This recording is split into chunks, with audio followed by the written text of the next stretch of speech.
Guyana means land of many waters, but Guyana is also famous in wildlife terms for giants. Giant river otters, giant anteaters, giant water lilies. And on this show, we're going to take you in a quest for one of the aerial giants of the world. Hold on for another birding adventure. Now is the time of your life. Oh, now is the time. It's right to be alive. Now is the time. It's the right time to come alive. Now is the time of your life. Oh, now is the time of your life. Smoking ponies, did you see that bird? This is the perfect habitat for this bird. Yeah, that's what I call birding. Awesome, that's our golden bird.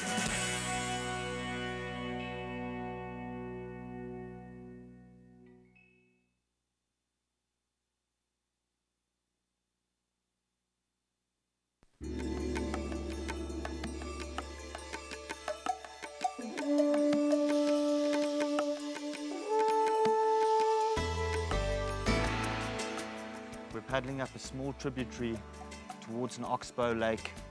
We're going to this oxbow lake specifically to see the incredible giant water lilies of this area. These giant water lilies are so big that they can support the weight of a small child. This is the home of Victoria amazonica, or the giant water lily. This is an oxbow lake which during the dry season will be totally landlocked. These flowers are absolutely incredible. The amazing thing about these flowers is their relationship with a tiny beetle called Cyclocephala. This little beetle will enter the white flowers in the evenings, and it'll be trapped there until the following evening when the flowers will bloom a pinkish red color. Then those trapped beetles will be released and they will cross-pollinate the water lilies by flying to another white lily where they'll be trapped again and begin the process over. This is an amazing place. One of the oxbow lakes in Guyana, land of many waters. Don't be fooled by their beautiful appearance from above, because they've got some really nasty spines below. And most species of plants that have spines are using that as a defense mechanism so that something doesn't eat them. Ouch! Well, I just bumped my leg into one of the stems of the lily. These are potent things. This is amazing though. Guyana, land of many waters, right amongst the giant water lilies. On our way to search for this giant aerial apex predator, we just had to stop at Karanambu Ranch and speak to Deanne McTurk, who's legendary for the work that she's done with another giant of these forests, the giant river otter. Come noony, noony, noony, noony, noony. Come banoony, banoony. Oh, there they are. They're coming. They're coming swimming. Come peeshy, peeshy, peeshy, peeshy, peeshy. Come little peeshy, peeshy. All right, my love. This is the smaller of the otter species in the Guyanas, and this is a neotropical otter. Now the main difference between the neotropical otter and the giant river otter is actually the size, but also the front paws. If you'll notice, the front paws of this neotropical otter are not webbed, and the giant river otter has got all 4 of its feet webbed. Eating a little peacock bass over here. This here is a young male giant river otter, probably about 8 months old, and this creature is superbly designed for its aquatic lifestyle. All 4 feet are webbed. It's got sharp teeth for catching fish. They're also able to close their ears, their eyes and their nostrils when they go under the water. They hunt predominantly by sight under the water, so they will keep their eyes open under the water. And they've got an incredible fur system. They've got dense fur, and on top of that they've got small guard hairs which are used to let the water slick over the dense fur underneath. If you look at his tail, I don't know whether he'll let me grab it right now. He's gonna get cross at me, but look at his tail. The shape of this tail is almost like a wing, and he'll use that tail like a rudder. He'll use that tail like a rudder to steer himself in the water and enable him to catch his aquatic prey, which consists predominantly of fish. The giant river otter is Benoni, named after the creek in which he was found. And the little one is Pishi. Pishi was the neotropical river otter, was given to me as a present by the donors who thought that he was a young giant river otter. And so therefore I was extremely surprised when I discovered that as I clasped it to my bosom, as it would have been possible with the giant river otter at that stage of development, he bit me. It was not until the next day that I discovered that I had the wrong otter. The largest of the otter species, the largest of the mustelids in fact. These giant river otters can get the males up to 6 foot in length. And in fact it's believed that in earlier times, giant river otters reached lengths of up to 8 feet, and they were selectively hunted, the larger ones, which has left the majority of giant river otters today reaching a maximum size of about 6 feet. Very, very lucky to spend such quality time with these amazing animals, and I must say thanks so much to Deanne McTurk for giving us the opportunity to spend the time over here. And it's this pelt, this wonderful pelt, which has led to the demise of the giant river otter. It is an endangered species with less than 5,000 left in the world today. We're very privileged to spend time with Deanne McTurk, who is doing amazing work rehabilitating giant river otters and getting them back into the wild. They are enchanting, beautiful, intelligent beasts, and oh dear, I love them. Guyana is very fortunate to have good quantities of giant river otters in its amazing river systems. This is just another one of the sideshows while we go look for another giant apex predator of the rainforest. Stay with us.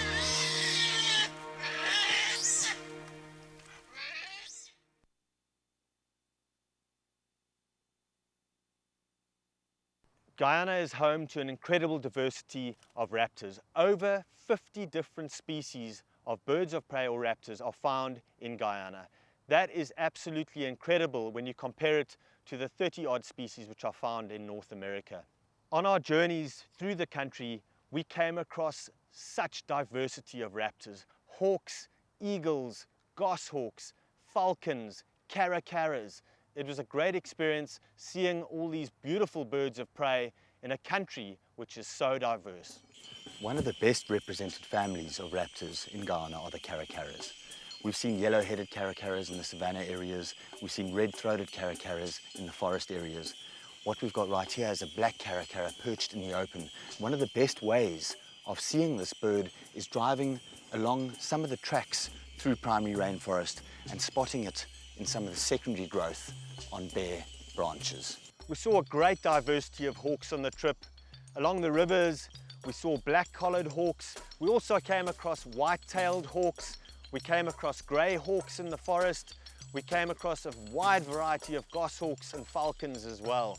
One of my favorite raptors is the bat falcon, and this tiny little bird loves to sit on exposed perches right up above the forest, preferably with an open area to hunt over, and he sits there and launches these aerial attacks on bats, on small birds, and even on insects like dragonflies. With over 80% of Guyana's landmass covered in forest, there's not much habitat left for open areas and woodland. But these little interspersed savannas are found in central and southwestern Guyana and are home to a number of species which are found nowhere else in Guyana, like northern caracaras, like this beautiful savanna hawk perched on top of this tree over here. And they'll sit on top of these trees as vantage points, scanning the open savannas for prey. It was a great experience and great to see how many raptors are represented in this tiny little country.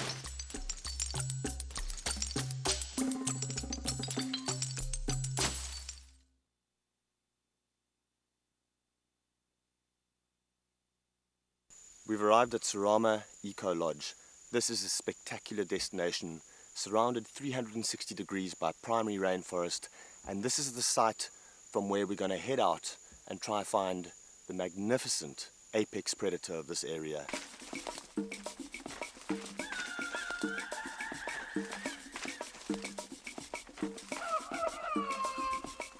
The first time we went into the forest, we probably hiked about a mile into the forest, and we went in the late afternoon. I remember sitting there thinking, is the bird going to come in? And we spent the evening and much of the late afternoon looking for him, but he didn't come in. And all we found was one solitary feather. Going back the next morning, our luck changed. And as we got close to the tree, Milner pointed up and said, there he is. And sitting right above us was the juvenile harpy eagle feeding on, believe it or not, the remains of a capuchin monkey. This was one of the birding highlights of my life, and I will never ever forget this moment. This is unbelievable. This is our second try for the harpy eagle at its nest site, close to Sarama village. We've hiked over a mile into the forest here, and we're very, very lucky to see the juvenile up in this huge, huge tree, sitting, eating a capuchin monkey. This is the apex predator of the rainforest, an aerial apex predator. Its wingspan can reach from 6 to 8 feet wide, which, believe it or not, is comparatively short for an eagle of this size. The relatively short wings enable it to hunt and weave through this tropical rainforest, looking for monkeys, sloths, deer, and some of the other mammals and small birds and reptiles that it feeds on. It is a superb predator perfectly designed for catching these animals. If we look closely at its head as well, you'll see it's got almost like an owl-shaped disc on its face, which is believed to use to concentrate sound waves towards its ears. It's got excellent eyesight, combined with excellent hearing, those short wings for maneuverability, and it's got talons the size of my hands. One claw on those talons is longer than that of a brown bear's. So as it flies in with those short wings, weaving between the forest, it'll pluck a monkey from the canopy with those huge claws, dig it in, and carry it to a site where it can eat it. These incredible predators can carry over half of their body weight when lifting something out of the canopy. This is the perfect apex aerial predator of the rainforest. And to add to its ferocious appearance, the harpy eagle's got a very strange and unique double crest, which it raises perfectly erect on the top of its head, with that huge taloned beak and those dark, dark eyes looking at you. It really can be a pretty intimidating sight. Imagine if harpy eagles were double the size than what they are now. They'd be hunting humans in the villages around this area. Scary stuff. Harpy eagles invest a lot of time and energy in raising their young, and it'll take up to 2 years for a youngster to be fully independent of its parents. This juvenile has probably spent the last 1.5 years totally reliant on its parents. They'll come in, they'll bring him food, they'll often strip the skin off monkeys before they bring it to him, and then they'll, in the early days, feed him the actual prey that they bring, and later on he will feed on the prey himself. These are ferocious aerial predators that'll take anything from sloths to small peccaries to monkeys. They are incredible predators, one of the apex predators of this forest and our golden bird. The name says it all, harpy eagle. Harpy comes from a Greek word for a half ferocious woman, half vulture-like creature from Greek mythology. And this is exactly what this eagle is. It is incredibly ferocious. It's called the flying wolf by many people because of its predatory habits. It is an incredible, incredible bird. They are not common anywhere. It is endangered. It's listed as near threatened by CITES, and we are very, very fortunate to see this bird. Guyana is one of the few places left on Earth where they have sustained populations of harpy eagles. And this has been an absolute treat for me. You know, since I was a little boy, this is the bird that I have most wanted to see in my life. I've done a lot of my birding in Africa, and I've been very privileged to be up close and personal with other huge eagles, like martial eagles, like crowned eagles, but this really tops the list. The largest eagle in the Americas, the harpy eagle or the flying wolf. That's our golden bird. Yeah! Harpy eagles always choose the biggest, dominant trees to nest in. This magnificent tree over here is a Brazilian cedar. Look at the size. I mean, I cannot even see the top of this tree. And the nest is placed perfectly in the fork where some of the major limbs spread out into the top of the canopy. We're very privileged to have one of the best guides in the Sarama area to take us out to look for harpy eagle this morning. This is Milner. And how long have you been guiding, Milner? Well, actually about maybe 10 years. 10 years, okay. Yeah, and that's how I started to learn with people that who used to be in the forest. And that's how we start to walk along through the forest, and that's how we found this nest. Wow. How long have you been viewing this particular nest? I think this may be actually about 2 years now, so far. Great. And maybe another year or so, start to move away and find it on wife or whatsoever. Great. Well, you're a wonderful, wonderful guide. Thank you very, very much for finding us this special bird. Thanks, Milner. We appreciate it, man. Welcome. Thank you. I've wanted to see harpy eagle all my life, right from when I was a young boy.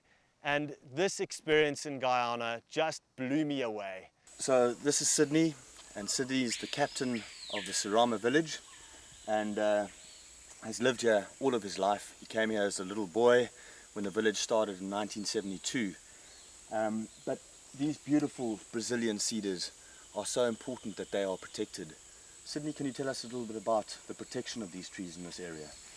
Okay, the area that we are standing in right now is the area put aside for logging for our community, which is for economic benefits.